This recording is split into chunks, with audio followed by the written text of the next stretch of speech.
Sa kabuuang 1,567 na miyembro ng City College of Angeles o CCA graduating class of 2026, nasa 1,207 na ang may trabaho bago pa man ang kanilang graduation.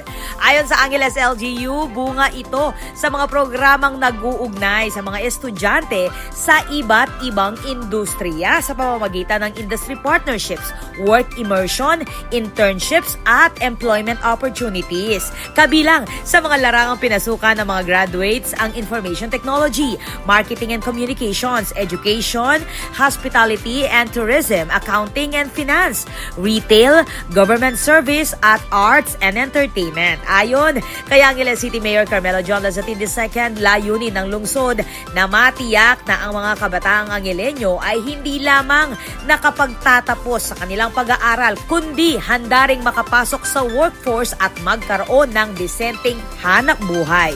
Binati rin ng LGU ang CCA graduating class of 2026 at hinikayat ang mga ito na mas maging inspirasyon sa mas marami pang kabataang Angelenyo na abutin ang kanilang mga pangarap. Ako po, Patricia Mamangon para kay News Force Pampanga. Balitang tutuking Balen, susuyo.